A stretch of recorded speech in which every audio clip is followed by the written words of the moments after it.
कृषि जश्न कार्यक्रम में आप सभी किसान भाई बहनों का तहे दिल से स्वागत है। रूपा भोजी का जोहार, नमस्कार। चलिए आपको लिए चलते हैं कृषि समाचार की ओर, जहां आपको मिलेगी कृषि से संबंधित ढेरों जानकारियां। तो चलिए देखते हैं कृषि समाचार। नमस्कार, कृषि समाचार में आपका स्वागत है। मैं हूं शशि।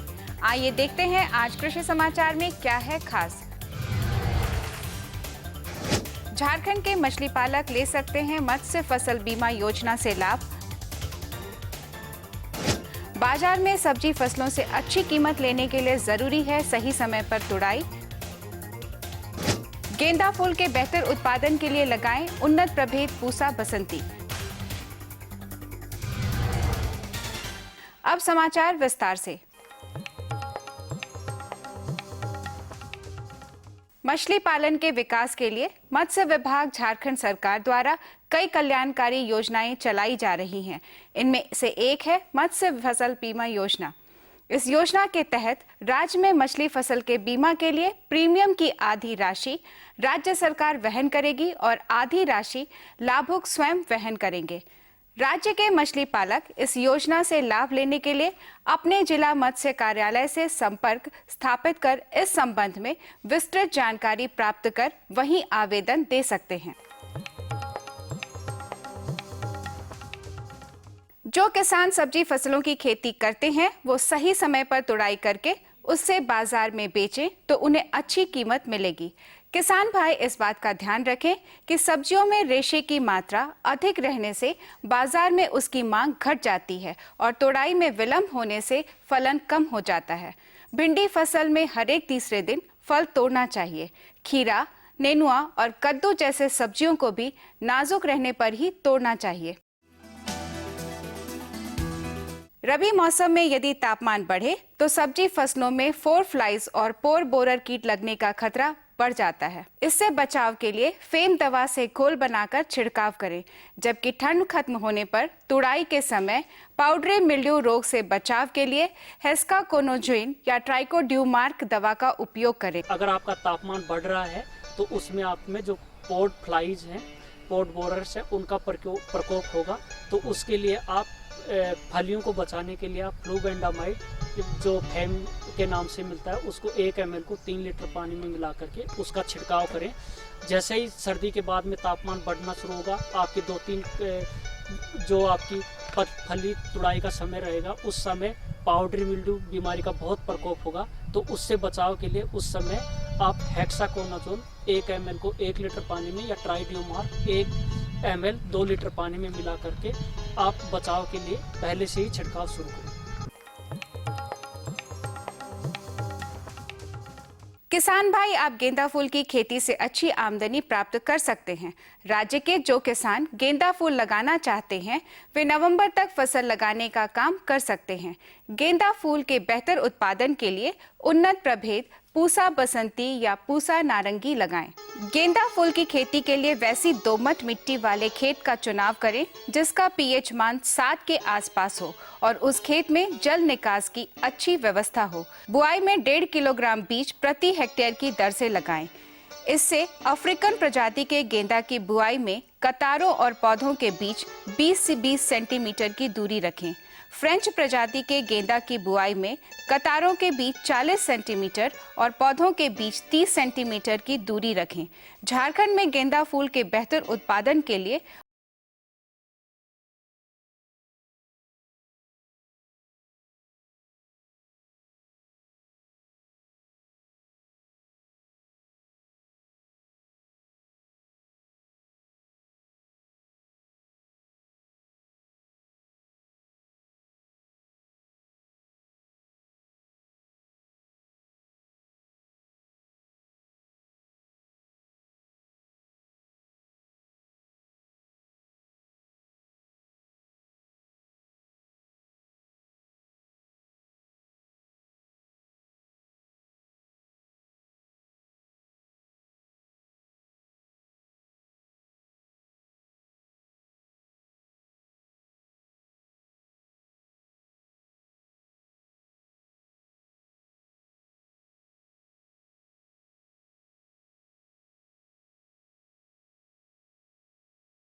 देख, खेत में उतनी ही दवा डाल जितनी जरूरत हो।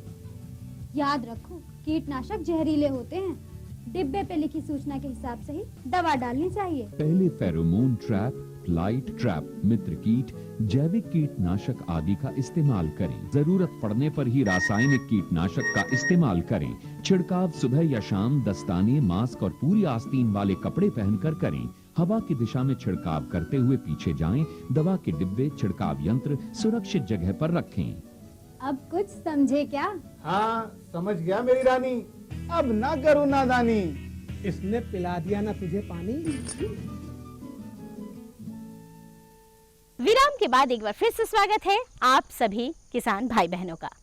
फल फूलों से सजी ये धरती, सींचे इसे किसान, जीवन का हर रंग पाओगे जब दोगे इस पर ध्यान। जी हाँ किसान भाई बहनों, आज हम आपको जानकारी दिलवाने जा रहे हैं फूलों की वैज्ञानिक खेती व प्रभेद के चुनाव के बारे में। ले लीजिए फटाफट जानकारी। फूलों का हमारी संस्कृति, आस्था और धर्म के साथ गहरा रिश्ता है। धार्मिक, सांस्कृतिक अनुष्ठानों से लेकर सजावट और गुलदस्तों के लिए फूलों की आवश्यकता होती है। यही कारण है कि बढ़ती आबादी और आवश्यकता के कारण फूलों की मांग भी बढ़ी है। झारखंड की जलवायु और मिट्टी में फूलों की खेती के असीम संभावनाएं हैं। यहाँ किसान गुलाब, गेंदा, ग्लैडुलस और जरबेरा जैसे व्यावसायिक फूलों की खेती कर अपनी आर्थिक स्थिति को बेहतर बना सकते हैं। झारखंड में फूलों की व्यावसायिक खेती की संभावना की बात है तो आज हमारे यहाँ झारखंड में फूलों का बाजार बड़ी तेजी से बढ़ रहा है और अधिकांश फूल जो हैं वो हम जो बाहर से निर्यात कर रहे हैं। खासकर जो हमारी जलवायु, हमारी मिट्टी को देखते हुए यहाँ पर 3-4 तरह के फूल जो हैं उनकी खेती की बहुत अच्छी संभावना है, जिनमें से प्रमुख है गुलाब है, उसके बाद गेंदा है, ग्लैडियोलस है और जरबेरा है। तो इनकी खेती करके किसान भाई अच्छा जो है मुनाफा कमा सकते हैं। गुलाब की खेती का उपयुक्त समय अक्टूबर-नवंबर का महीना होता है, लेकिन किसान भाई ग्रीन हाउस या पॉली हाउस में सालों भर इसकी खेती कर सकते हैं। इसके किसान पॉली हाउस के लिए दी जाने वाली सुविधाओं का लाभ उठा सकते हैं। अच्छी क्वालिटी की गुलाब की खेती के लिए अब वर्ष भर गुलाब के उत्पादन के लिए किसान भाई जो है उसको ग्रीन हाउस या जो है शेड हाउस में कर सकते हैं। ग्रीन हाउस में करने से बहुत अच्छा जो है किस्म का गुलाब का उत्पादन किसान भाई कर सकते हैं। खासकर इसमें हाइब्रिड टी टाइप के रोज जो है उसका प्रोडक्शन राउंड द ईयर मतलब वर्ष भर किसान भाई कर सकते हैं। और विभिन्न सरकार की विभिन्न योजनाएं जो है राष्ट्रीय बागवानी मिशन के अंतर्गत जो है शेड हाउस है या ग्रीन हाउस है, पॉली हाउस है मिल रहे हैं। तो किसान भाई इनका लाभ उठाकर जो है एक ग्रीन हाउस या पॉली हाउस बनवा सकते हैं, जिसके अंदर जो है ये गुलाब की व्यावसायिक खेती कर सकते हैं। गुलाब की खेती के लिए अच्छी प्रजातियों का चुनाव जरूरी है। फर्स्ट रेड, नोबिलिये, मणिपाल, सुपरस्टार, रक्तगंधा, माउंटजुआ गुलाब की प्रमुख किस्में हैं। किसान गुलाब की खेती करने वाले खेतीहरों या रोज क्लब के माध्यम से गुलाब की अच्छी प्रजाति के लिए कलम प्राप्त कर सकते हैं। नर्सरी से गुलाब की खेती करने के इच्छुक किसान पश्चिम बंगाल एवं हिमाचल प्रदेश से अच्छी किस्में प्राप्त कर सकते हैं। गुलाब की सबसे पहले जो है वो एक्सपोर्ट करने वाली जो प्रजातियां हैं उनमें फर्स्ट रेड है, नोबलिस है, उसके बाद जो खुले में होती हैं उसमें सुपर स्टार है, सोनिया है और इसके बाद फिर जो है मर्सिडीज़ है और फर्स्ट रेड है। इन प्रजातियों का प्रयोग करके किसान भाई गुलाब की अच्छी खेती कर सकते हैं, एक्सपोर्ट क्वालिटी के गुलाब की खेती कर सकते हैं। किसान भाइयों को जो ध्यान रखना होता है उसमें ऐसी प्रजातियों का और ऐसे रंग का चुनाव करते हैं जिनकी मार्केट में अच्छी डिमांड है। जैसे कि गुलाब के केस में जो है क्रिम्सन रेड कलर की बहुत अधिक डिमांड होती है और ऐसे फूल जो हाइब्रिड टी श्रेणी के होते हैं जिनको अधिक पसंद किया जाता है, चाहे वो बुके लगाने के लिए हो या किसी को प्रेजेंट करने के लिए हो, तो ऐसी प्रजातियों का किसान भाई चयन करेंगे। ऐसे किसान जो गेंदा की खेती करना चाहते हैं वे खुले में सफलतापूर्वक इसकी खेती कर सकते हैं। पीला और नारंगी रंग के गेंदा फूलों की बाजार में काफी मांग है। पूसा बसंती और पूसा नारंगी गेंदा की प्रमुख किस्में हैं। कुछ सब्जी फसलों के साथ गेंदा की खेती करने पर फसलों को भी कीटों के प्रकोप से बचाया जा सकता है। जी देखिए, गेंदा और ग्लैडियोलस दोनों जो है झारखंड में खुले में किसान भाई खेती कर सकते हैं और बहुत ही आसानी से, बहुत अधिक इसमें कोई दिक्कतें किसान भाइयों को नहीं आती हैं। जहाँ तक गेंदा है तो उसका व्यावसायिक रूप में पीले और नारंगी रंग के गेंदे की अधिक डिमांड होती है, जिसे सामान्य बोलचाल की भाषा में हजारा गेंदा बोलते हैं। तो उसकी खेती के लिए किसान भाई उसकी कटिंग्स जो है बंगाल से आयातित कर सकते हैं, या अगर झारखंड में भी कुछ किसान बहुत अच्छे स्तर पे कर रहे हैं, मांडर क्षेत्र है जैसे, उसमें काफ़ी किसान कर रहे हैं, तो या जो है ओरमांझी है या बुड़मू के कुछ क्षेत्र हैं, तो वहाँ से किसान भाई उसकी कलम ले सकते हैं। और इसकी दो प्रजातियां हैं जो काफ़ी प्रचलित हैं और काफ़ी अच्छी प्रजातियां हैं, पूसा बसंती है और पूसा नारंगी। पूसा बसंती पीले रंग की और पूसा नारंगी नारंगी रंग की प्रजाति है। तो इसके कटिंग से किसान भाई जो है पौधे लगा सकते हैं और वर्ष भर लगभग गेंदा का उत्पादन किसान भाई कर सकते हैं। ग्लैडुलस की खेती के लिए सितंबर से नवंबर का महीना काफी अच्छा होता है। खुले में इसकी खेती की जा सकती है। ग्लैडुलस कई रंगों में उपलब्ध होते हैं और इनके किस्मों का चुनाव रंग के आधार पर किया जाता है। अमेरिकन ब्यूटी यूरोविजन सुप्रीम लाल रंग के ग्लैडुलस की प्रजाति है, जबकि जैक्सन विले गोल्ड, जेस्टर, नोवालॉक्स पीला ग्लैडुलस की प्रजातियां हैं। हरा मैजेस्टी, विंड सॉन्ग नीला और सेंसरी सफेद ग्लैडुलस की प्रमुख किस्में हैं। डायना, ग्लोरिया, रोजेटा और प्रिंसिल जरबेरा की प्रमुख किस्में हैं। ग्लैडियोलस की खासकर जो है इसकी बुआई की सितंबर से लेकर नवंबर तक इसके खुले में बुआई करके किसान भाई जो है खेती कर सकते हैं। ग्लैडियोलस की जैसे वाइट प्रॉस्पेरिटी करके एक वैरायटी है जो सफ़ेद रंग के फूल देती है, उसका काफ़ी अभी खेती बाज़ार में डिमांड है, किसान भाई उसके कर सकते हैं। और एक जो है ग्लैडियोलस दो तरह के होते हैं, एक जो है खिलने के बाद सीधी पंखुड़ियाँ होती है, दूसरा पंखुड़ियाँ मुड़ी हुई होती हैं। तो इन मुड़ी हुई पंखुड़ियाँ जो हैं उनका जो है बहुत तेज़ी से उनकी डिमांड मार्केट में बढ़ रही है और ये जो है इन्हें प्रिमुलिस टाइप का बोला जाता है। तो किसान भाई इस प्रकार के ग्लैडियोलस की खेती कर सकते हैं। अतिरिक्त आमदनी के लिए किसान पारंपरिक खेती के साथ साथ फूलों की खेती कर सकते हैं। इसके लिए निकटतम कृषि विश्वविद्यालय या कृषि विज्ञान केंद्रों से जानकारी और प्रशिक्षण ले सकते हैं। तो कैसी रही जानकारी? अच्छी थी ना?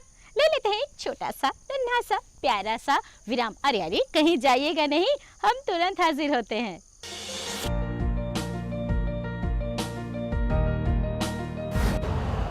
यूरिया का स्वदेशी उत्पादन 70 लाख टन बढ़ाने के लिए 6 उर्वरक संयंत्रों का उद्धार किया जा रहा है। FCIL के गोरखपुर, सिंदरी, तलचर और रामागुंडम संयंत्र, HFCL की बरौनी इकाई और BVFCL की नामरू फोर्थ। सोने पर सुहागा ये है कि देश में अब बनेगा सिर्फ नीम लेपित यूरिया, क्योंकि इससे होगा किसानों का फायदा ही फायदा। अनाज का उत्पादन 10% तक बढ़ेगा, बढ़ेगी 10 से 15% नाइट्रोजन क्षमता।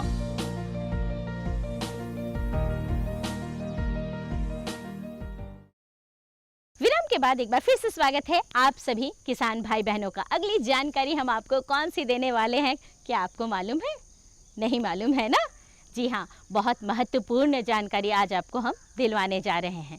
जानकारी है औषधीय पौधों की व्यावसायिक खेती के बारे में। बहुत महत्वपूर्ण है, क्यों है ना? ले लीजिए जानकारी। बड़े पैमाने पर जंगल होने के कारण औषधीय पौधे झारखंड जैसे राज्य के लिए प्रकृति प्रदत्त उपहार हैं। प्राचीन काल से यहाँ रह रहे जनजातियों के रोग व्याधियों के उपचार और स्वास्थ्य का आधार जड़ी बूटियाँ रही हैं। राज्य में तकरीबन 80 प्रकार के पौधों को औषधीय पौधों के रूप में चिन्हित किया गया है, जिसकी खेती कर किसान भाई बेहतर मुनाफा प्राप्त कर सकते हैं। झारखंड में जहाँ तक मैं जानता हूँ, यहाँ तो ऐसा वन संपदा भरा हुआ है कि यहाँ ऑलरेडी हमेशा औषधीय पौधे अपने आप वाइल्ड रूप में कल्टीवेट हो रहे हैं। बस उनको जस्ट चिन्हित करना है, पहचानना है और उनसे क्या क्या बेनिफिट है उसका लाभ लेना है। तो ये किसान भाई को अब समझना होगा कि वैसे जो पौधे यहाँ मतलब औषधीय गुणों से भरपूर हैं, लगभग 80 तरह के पौधे इस झारखंड क्षेत्र में आइडेंटिफाई हैं, औषधीय पौधे, जिनको हम लोग यहाँ पर खेती के रूप में धीरे धीरे शिफ्ट कर रहे हैं। और उनका आजकल जो है बहुत ज़्यादा जो है, आजकल लोग भी जो है जो केमिकल्स बाज़ार में दवाई उपलब्ध है उसको न जा कर के हर्बल दवाई की ओर जो है रुझान भी बढ़ा है, तो उसका कंजम्पशन या कहें उपयोग भी बढ़ा है। तो निश्चित रूप से हम लोग अगर देखें इसकी संभावना तो यहाँ तो भरा पड़ा हुआ है, तो जस्ट उनको पहचान करके अगर खेती करें तो निश्चित रूप से जो है इस क्षेत्र में उनको काफ़ी लाभ भी मिलेगा और ज़्यादा एक अलग मतलब खेती बाड़ी से अलग उनको काम करने का मौका भी मिलेगा। अधिकांश औषधीय पौधों की खेती के लिए जीवांश युक्त अच्छी जल निकासी वाली बलुई दोमट मिट्टी उपयुक्त मानी जाती है। सफेद मूसली, स्टीविया, सर्पगंधा, सताबर और अश्वगंधा कई ऐसे औषधीय पौधे हैं जिनकी खेती कर किसान भाई अच्छा मुनाफा कमा सकते हैं। तो ऊपरी ज़मीन में अगर हम लोग खेती करते हैं तो उसमें सफ़ेद मूसली की खेती, चूँकि वो कंद वर्गीय जो भी फसल होगा, चाहे सतावर का, अश्वगंधा का, चाहे उसका जड़ जो हमें प्राप्त करना है, तो वो ज़मीन जो है वो ऊपरी ज़मीन रहे तो वहाँ पर जो है उसका जड़ का सड़न नहीं हो सकता है या उसमें दाग नहीं हो सकते, अच्छे गुणों की हमको जड़ अच्छी गुणवत्ता वाली प्राप्त होती है। तो उसके लिए हम लोग जो है जस्ट क्या है कि जो भी उस ढंग का खेती करेंगे तो वैसा ज़मीन का चुनाव करेंगे जिसमें जल जमाव ना हो और जैवांश जो पदार्थ हैं, जैविक पदार्थ हैं, वो ज़्यादा भरपूर मात्रा में हो, ताकि जो हमारा गुणवत्ता युक्त जो है उससे जड़ हम लोग प्राप्त कर सकते हैं, पत्ती प्राप्त कर सकते हैं, फल प्राप्त कर सकते हैं। तो अलग अलग गुणों वाले जो है जैविक पौधे, औषधीय पौधे जो है वो हमारे इजली जो है इस क्षेत्र में उपलब्ध है। ओल की खेती के लिए यहाँ के लिए सबसे सफल प्रभेद गजेंद्र है। अदरक की सब्जी के लिए नदिया, सुप्रभा, कोचीन, कालीकट, सुरुचि एवं वर्धमान जैसी किस्मों का उपयोग कर सकते हैं। राजेंद्र, सोनिया और रोमा हल्दी के प्रमुख किस्में हैं। ASM1 और MDH बायो सफेद मूसली की अनुशंसित किस्में हैं। RS11 सर्पगंधा तथा IC 471907 और IC 471908 सताबर एवं जवाहर अश्वगंधा 20 व पोषिता अश्वगंधा की प्रमुख किस्में हैं। ओल के लिए तो जो है इम्प्रूव वैरायटी यहाँ पर गजेंद्र ओल है जो काफ़ी इस क्षेत्र के लिए पॉपुलर है, और देसी ओल भी जो है यहाँ पर लोकल ओल लगाते हैं वो इस क्षेत्र के लिए काफ़ी जो है उपयुक्त माने जाते हैं। इसी तरह जो है अदरक हल्दी की बात करें तो हल्दी जो है राजेंद्र सोनिया है, वो वैरायटी इस क्षेत्र के लिए अनुशंसित है, उसकी खेती करके हम लोग जा सकते हैं।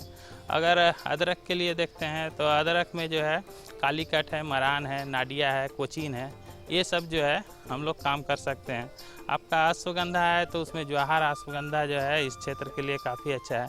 एलोवेरा में भी जो है 2-3 किस्म जो है इस क्षेत्र के लिए अनुशंसित है, जिसको हम लोग करके अगर चाहें तो इसको एक कमर्शियल या व्यावसायिक खेती में जा करके अच्छा खासा लाभ कमा सकते हैं। अगर 1 हेक्टेयर एरिया में देखते हैं तो इसकी खेती में लगभग जो है वो 2.5 से 3 लाख रुपया मज़े में हम लोग एक एक्स्ट्रा इनकम, अतिरिक्त आय जो है खेती बाड़ी के अलावा एक औषधीय पौधों की खेती करके हमको अर्निंग प्राप्त किया जा सकता है। चूँकि औषधीय पौधों का उपयोग विभिन्न आयुर्वेदिक दवाओं में किया जाता है, इसलिए इनकी खेती जैविक विधि से करना अच्छा होता है।